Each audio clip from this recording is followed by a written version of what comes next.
For Pacifica Radio, I'm Christina Onnested. Relations between President Donald Trump and his financier, tech billionaire Elon Musk, have rapidly deteriorated, culminating in a series of social media posts between the two Thursday, with Musk accusing the president of being in the files of pedophile and accused sex trafficker Jeffrey Epstein. Musk claimed the reason the records haven't been fully released is because Trump is mentioned in them. Trump threatened to cut Musk's government contracts. His one-time advisor, MAGA conservative Steve Bannon, weighed in and suggested Musk is an undocumented immigrant who should be deported and his company SpaceX be seized. He also raised concern with Musk's drug use, including ketamine. Musk has been railing against President Donald Trump's One Big Beautiful Bill Act, saying it doesn't go far enough to reduce the national debt. It includes some $800 billion in cuts to Medicaid. Now, some Republicans are voicing skepticism of the bill as well. Christopher Martinez reports. Former Trump aide Elon Musk has been on a social media rampage, calling the bill a pork-filled abomination. Trump dismissed that as a result of the bill cutting electric vehicle subsidies. He knew every aspect of this bill. He knew it better than almost anybody, and he never had a problem until right after he left. Other Republicans are also speaking against the bill. Georgia Republican Marjorie Taylor Greene voted for the 1,100-page bill when it narrowly passed out of the House, but now she says she opposes it because she had not seen a provision that would bar states from regulating artificial intelligence for a decade. Over in the Senate, which is now considering the bill, Republican chair of the Judiciary Committee, Chuck Grassley, says he wants to see changes in the House-passed measure.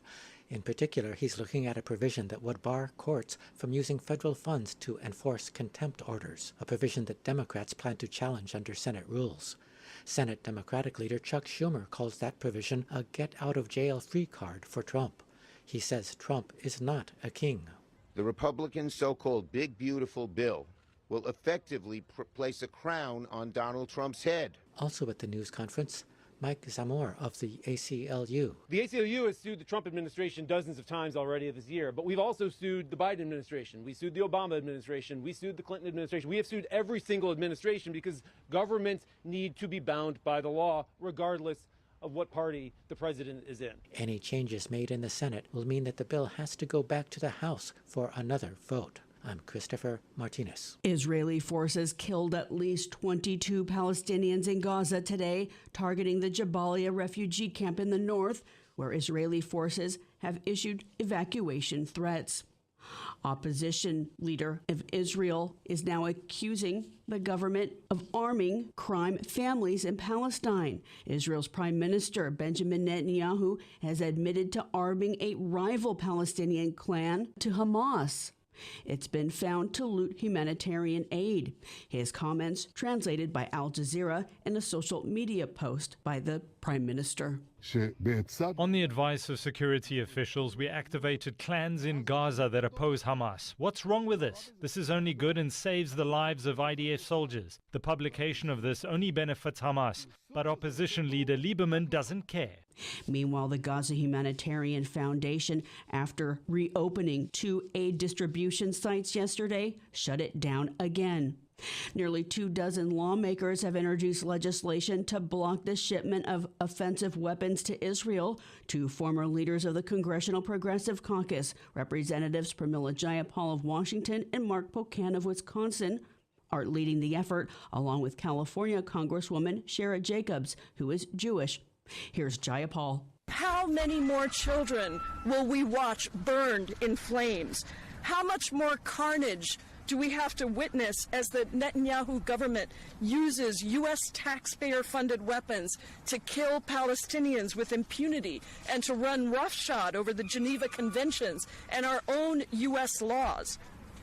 How many more American-made bombs must we watch hitting hospitals, schools, shelters, indiscriminately killing aid workers, civilians, women, babies?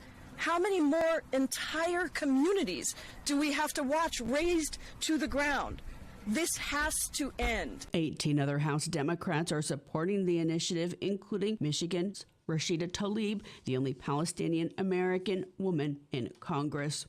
Roughly 73 square miles of ancestral homelands once belonging to California's Yurok tribe have been returned to them. It's being billed as the largest land back effort in the U.S.